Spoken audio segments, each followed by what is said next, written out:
Bonjour à tous, bonjour à toutes. Bienvenue sur Parlons Céto, la saison 2. Ce podcast dédié à l'alimentation cétogène dans lequel on partage avec vous notre savoir, notre expérience, mais aussi nos astuces pour adopter une alimentation faible en glucides qui va finalement à l'encontre d'une société qui invite à consommer encore et toujours plus de sucre. Ici, on échange entre nous, mais aussi avec vous. Et puis, on vous invite à vous mettre à table avec nous à travers des recettes savoureuses qui fleurent bon la gourmandise. Ce podcast, il est de nous à vous pour vous informer, vous accompagner. Allez hop, c'est parti!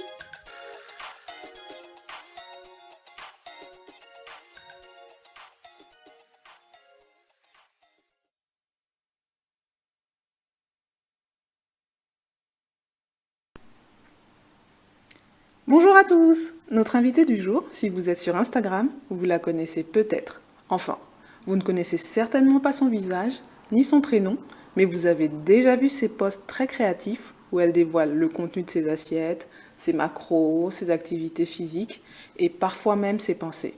Pour nous, à nos débuts Céto, c'était un de nos profils Instagram modèles, quand on cherchait à trouver d'autres personnes qui mangeaient comme nous et qui avaient obtenu des résultats.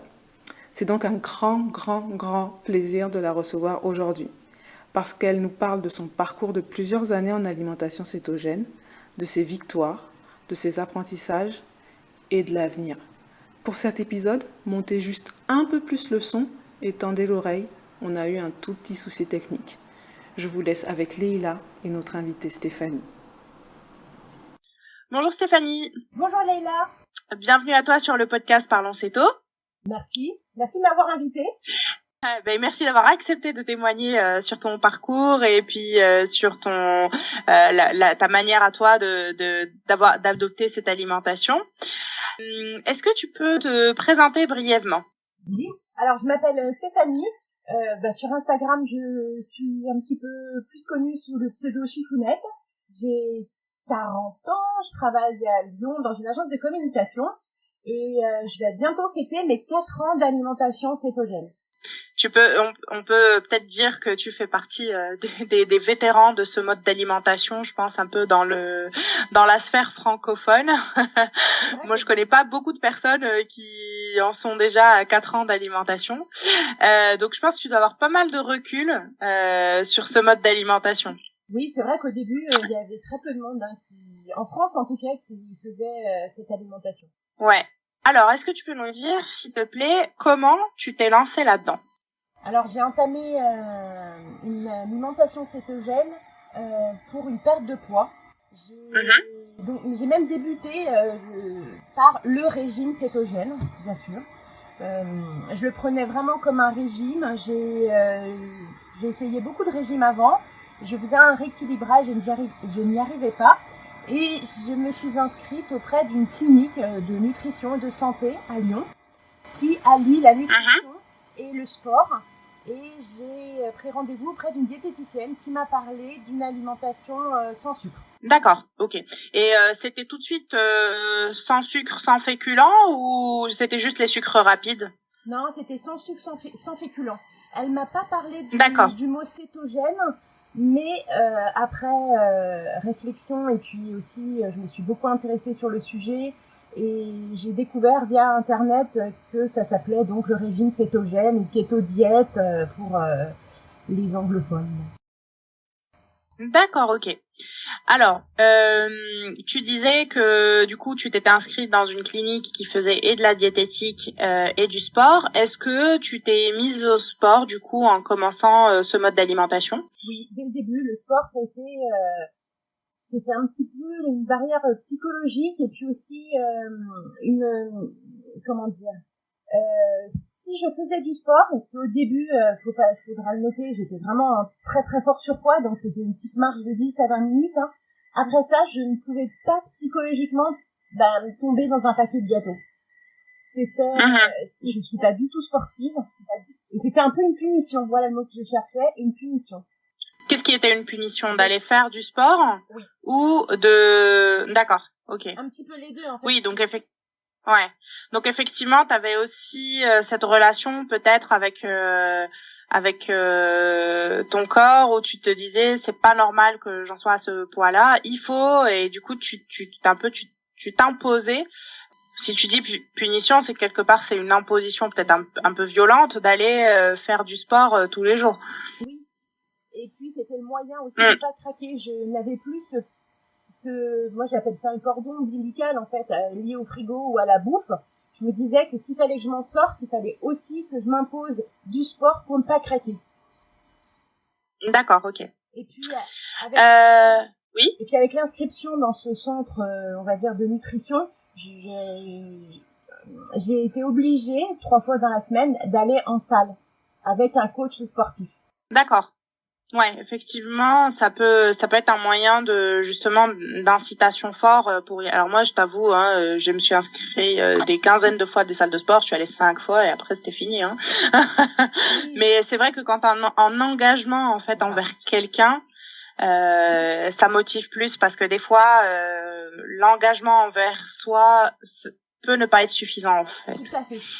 On peut voir aussi ça comme un engagement presque militaire, parce que je prenais rendez-vous comme si j'allais chez le médecin. C'était impossible pour moi de refuser ou de ne pas aller à ce rendez-vous. Ouais, d'accord. Mais c'est bien, du coup, le fait que tu l'aies intégré comme ça t'a vraiment obligé à y aller, à faire, à vraiment aborder ça comme une approche de santé globale, voilà, parce que bon, ok, on dit souvent le sport c'est bien pour la santé, c'est bien pour la ligne, c'est bien pour plein de choses, mais voilà, moi je pense surtout que c'est bon pour le mental.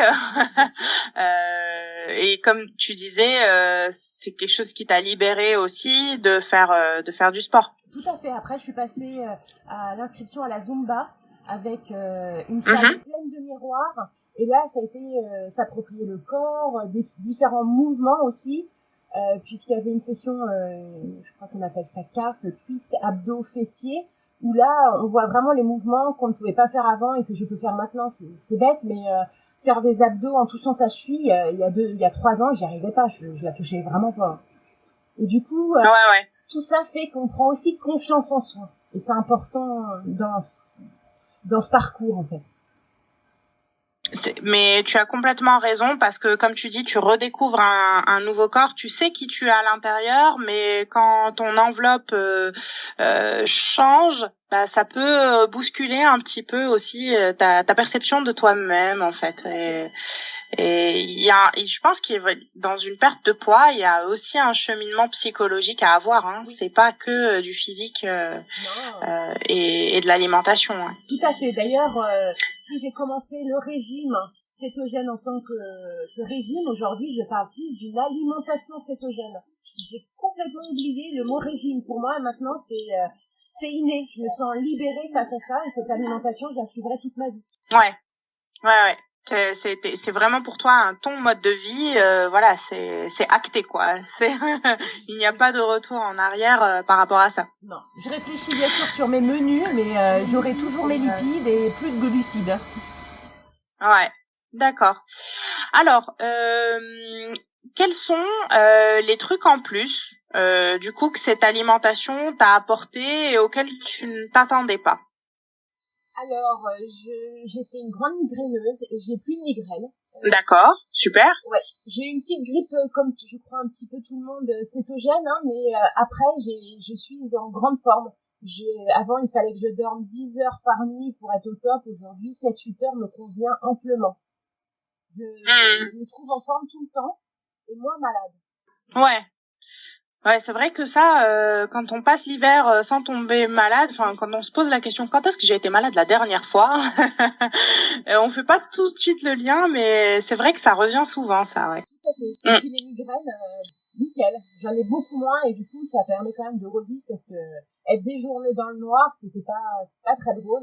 Ah non, complètement. Ouais. Alors, quelles ont été les ressources donc quand t'as commencé? Bon, t'avais cet accompagnement par une diététicienne, mais est-ce qu'il y a eu des ressources qui t'ont permis d'apprendre et de progresser, de mieux t'approprier ce mode d'alimentation? Tout à fait, parce qu'au début, la diététicienne elle m'avait transmis un polycopier avec 20 aliments à manger.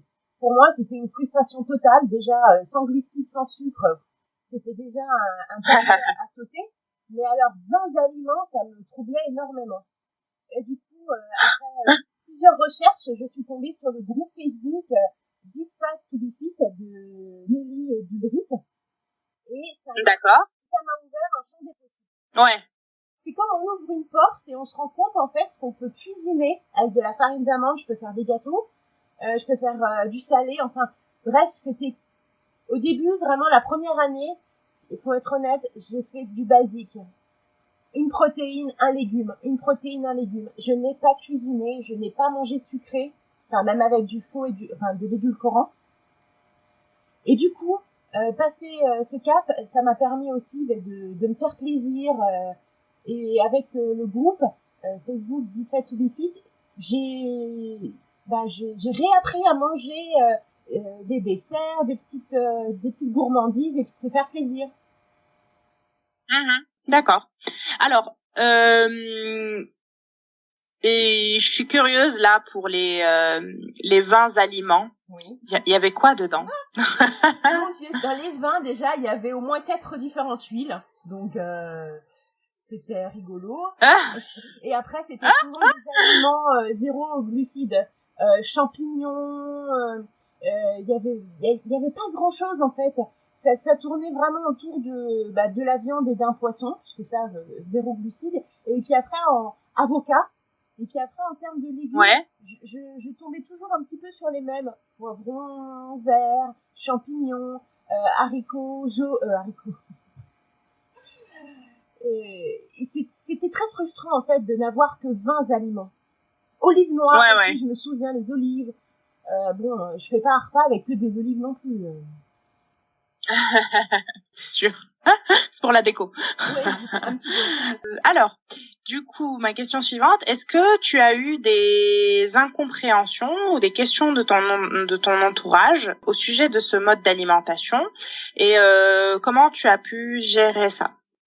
Au début, j'ai très mal géré. C'est vrai que d'abord la famille a eu un comportement assez négatif en disant ouais c'est l'énième régime que tu vas faire, pas très positif et pas très motivant. Au bout de la première année, j'avais perdu 25 kilos et déjà là on me disait ah peut-être ça marche, mais peut-être que tu vas reprendre aussi. La deuxième année, j'ai perdu 20 kilos. Donc au bout de 2 ans, j'avais 45 kilos en moins et là physiquement, j'étais une autre Stéphanie. C'est très frustrant parce que pas très motivant, mais en même temps, j'ai pris aussi le coup de me dire je suis invitée, que ce soit dans ma famille, même chez mes propres parents ou chez mes amis, j'emmène mon déjeuner ou mon dîner pour pas stresser les gens en fait, parce que je les vois venir en disant ah oui alors un tel il est végétarien, l'autre est au régime, qu'est-ce que je fais à manger? C'est clair. Non mais moi je vis ça dans ma famille. Oh là là, des fois c'est un peu le calvaire de trouver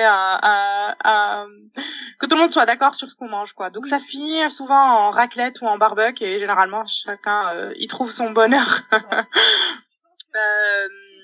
aussi pour eux parce qu'on ne mange pas pareil. Voilà. Et socialement parfois c'est mettre une différence, alors même si on l'est pour plein de choses, il y a les hommes, les femmes, les gros, les petits, les grands, mais si on mange différemment, on est forcément différent et ça, on s'inclut pas trop dans le repas parfois, c'est ce que j'ai remarqué. Mais enfin oui, je peux comprendre que tu le remarques, mais c'est vrai qu'aujourd'hui avec toutes les tendances alimentaires hyper différentes, enfin je me dis les gens sont de plus en plus habitués à que justement les gens ne mangent pas tous pareil.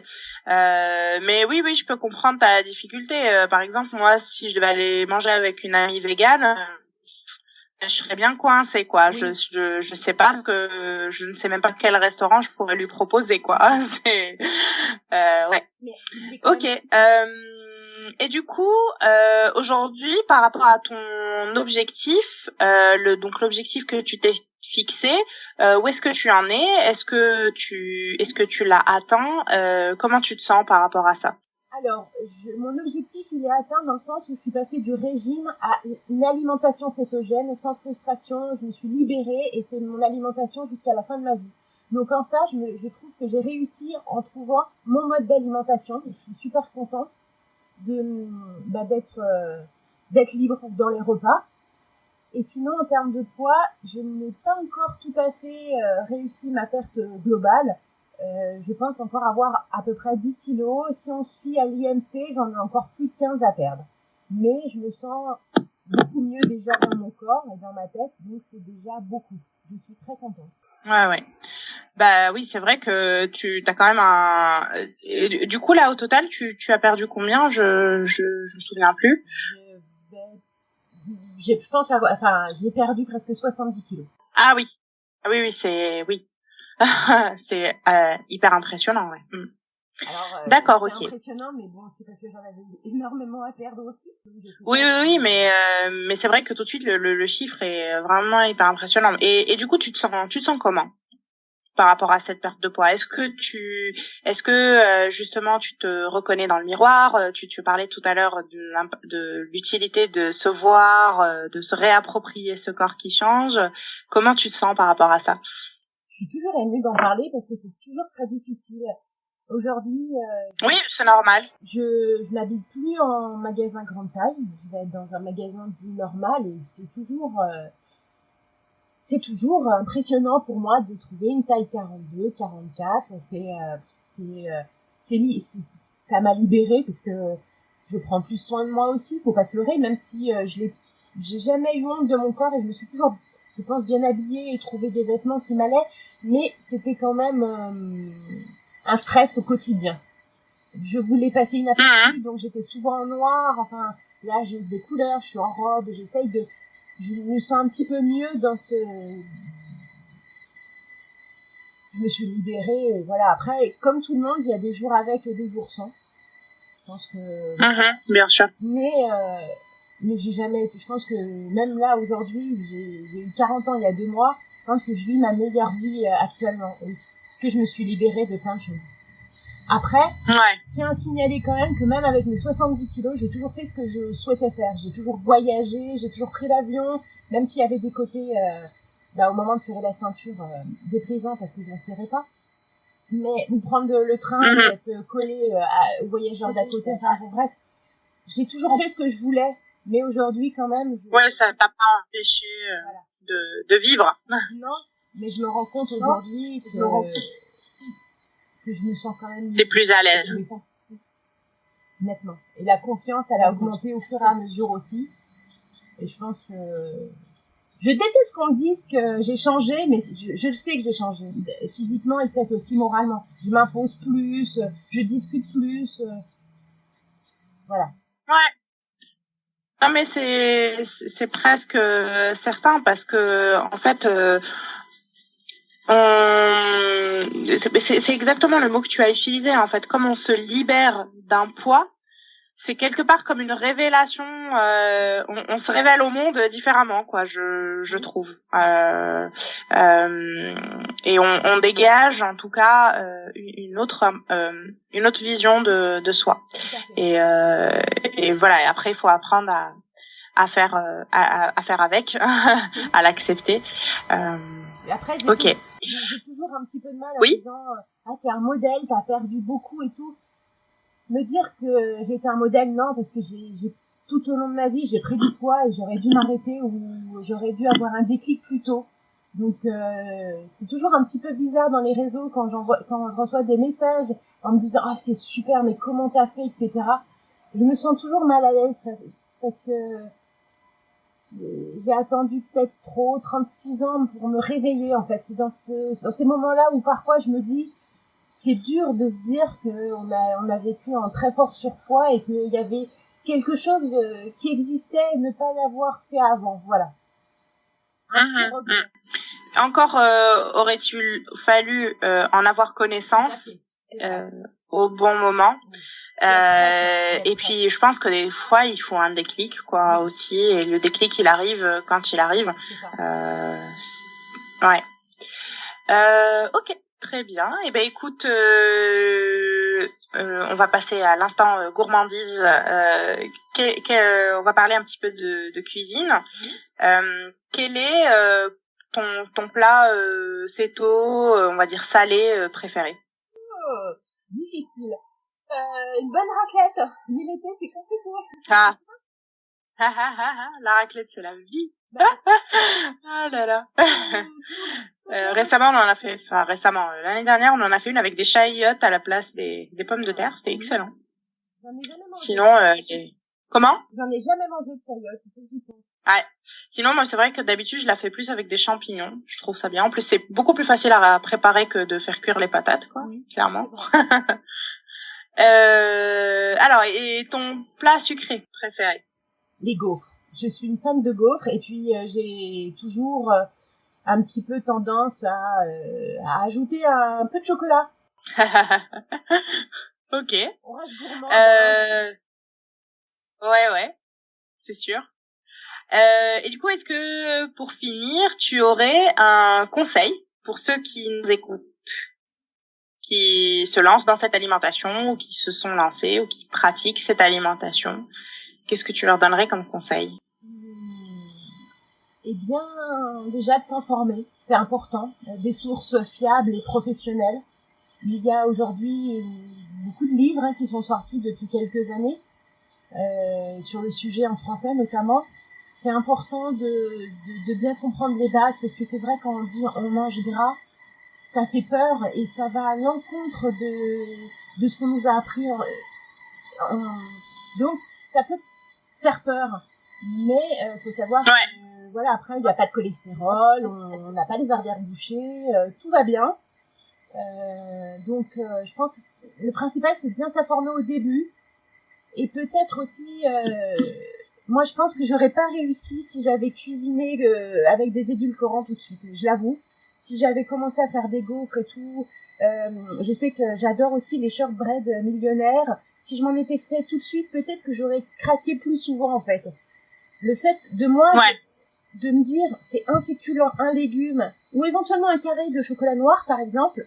Au début, c'est ce qui m'a permis d'enchaîner sur le fait d'avoir une alimentation propre, enfin, sans grignotage, voilà. Ouais. Non, mais clairement, moi, je suis vraiment d'accord avec toi là-dessus parce que le sucre appelle le sucre, mais c'est valable aussi pour le sucrant appelle le sucre. Enfin, c'est le goût sucré qui est addictif parce que il y a des études aujourd'hui qui disent que rien que le fait de voir un aliment sucré, ça génère quelques décharges de dopamine au niveau du cerveau. Et voilà. Et en fait, même si potentiellement ça va pas augmenter notre glycémie, bah peut-être que le corps va quand même réagir comme si on lui avait donné un vrai morceau de sucre, quoi. Donc ça dépend des individus, mais c'est vrai que c'est intéressant. Oui, parce que mais c'est vrai que c'est un super conseil, ça. Et par rapport à ce que tu disais, le fait de dire qu'on mange gras, ça peut faire peur aux gens. Moi, je dis souvent, je ne mange pas gras. Je me suis réconciliée avec le gras et je mange pas de sucre parce que justement, je trouve que ça fait moins peur aux gens. Voilà, de définir un peu ce mode d'alimentation de cette manière-là. Tout à fait.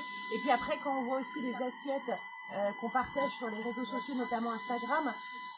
Moi, je trouve pas que mes assiettes sont remplies de gras, d'huile, de choses comme ça. Tu vois, ça déborde pas, ça. Voilà. Ouais. C'est pas tous les jours bacon, huile de coco à volonté. Non, faut aussi, voilà, il y a des proportions quand même à garder. C'est pas full lipide non plus. Ouais, complètement. Parce qu'il faut pas oublier aussi que, moi, je l'avais un petit peu oublié à un moment, c'est que plus on perd du poids aussi, faut se réapproprier ses macros. Moi, je mange plus comme il y a 4 ans avec les kilos en plus aussi, hein. Ah bah, t'as plus besoin de la même énergie, hein. Oui, voilà. C'est évident, hein. Voilà. Ouais. Ah, mais complètement. Et aussi, moi, je rajouterais peut-être, il faut manger assez. Parce que des fois, je me dis que vu qu'on voit ça un peu comme une diète, un régime, bah pour nous, le régime, c'est privation. C'est ancré dans dans nos cerveaux, on va dire, et du coup on le vit, on se dit bah non mais il faut pas que je mange beaucoup, je suis au régime. Mais en fait non, il faut manger à sa faim, surtout. C'est tout à fait ça. Parfois on rigole quand j'amène mes repas en disant ça c'est au régime. Oui, avec ça je suis au régime et j'ai perdu du poids. Non. Non mais c'est clair. C'est important et puis Et une dernière chose, si tu me permets aussi, c'est vraiment de dire Bien sûr. Instagram, depuis que j'ai mon compte, ça fait 4 ans, j'ai rencontré de fabuleuses personnes et au quotidien, même ne serait-ce que se prendre en photo son dîner, son déjeuner, enfin son repas, ça motive. Il y a il y a des échanges de recettes, de motivation et ça aide vraiment, vraiment beaucoup. Ouais. Alors, je suis d'accord avec toi. Moi, au début, j'utilisais beaucoup Instagram pour me donner des idées pour ce que j'allais manger. Et du coup, c'était vraiment hyper bien. Par contre, moi qui ai une relation à la nourriture qui globalement est assez compliquée, ce qui explique aussi mon surpoids et pourquoi j'ai entamé ce mode d'alimentation, aujourd'hui pour moi c'est trop. C'est trop dans le sens il y a beaucoup trop de photos de nourriture, de choses sucrées, et je sais que pendant le confinement je me suis dit oh là là, attends, faut que je vais me désabonner des comptes qui publient beaucoup de photos notamment de trucs sucrés, parce qu'en fait ça me donnait vraiment trop envie quoi. Et moi, je sais qu'une fois que j'ai fait un gâteau, même s'il est à 10 parts, les 10 parts dans la journée sont terminées, quoi. Je ne vois pas où est le problème. Donc, je suis d'accord avec toi sur le côté inspiration. Oui. Et après, je pense qu'il faut aussi savoir, mais après, c'est vraiment en fonction de chaque personne, où est sa limite et à quel moment ça devient nocif pour soi d'être surexposé à ce contenu-là. Enfin, en tout cas, moi, à un moment, je me suis sentie surexposée. D'accord. Non, mais je suis d'accord avec toi. Voilà, Il faut savoir aussi s'arrêter. Mais bon, je pense que au bout de plusieurs années, on est plus libre face à ça. Parce que quand on débute, c'est plus compliqué. Aujourd'hui, si je vois des nombreuses recettes, moi je les fais pas parce que comme toi, il faut pas l'oublier, je suis une ancienne accro au sucre. J'avais des troubles alimentaires, donc des TCA. J'en ai plus du tout depuis une année, mais on ne sait jamais. Quand je mange un gâteau avec même de l'édulcorant, il y a des lumières qui s'affichent dans mon cerveau. On a l'impression que c'est le 14 juillet, je sens un bonheur intense en mangeant de l'édulcorant. Donc, je sais que, voilà, la guerre est pas finie. Ouais, non mais c'est sûr. Il faut rester vigilant, c'est clair. Donc c'est vrai qu'après... Ok. Oui, excuse-moi, vas-y, je te laisse finir. Je te rejoins quand tu dis qu'il y a profusion de recettes sucrées, il faut savoir aussi faire le tri et parfois ne pas non plus être gêné par les jugements des réseaux. Voilà. C'est tout ce que Ouais, c'est sûr. Ok, bah écoute, merci beaucoup. Je pense qu'on va clôturer notre échange. Merci beaucoup de t'être prêté au jeu. Et puis, bah écoute, on mentionnera ton nom Instagram sur les infos du podcast, de telle sorte à ce que les gens puissent aller voir tes belles assiettes colorées et mises en scène presque, je dirais, sur ton profil Insta. C'est gentil en tout cas, merci à toi et puis à toute l'équipe pour les informations, notamment sur votre page Parlons Céto.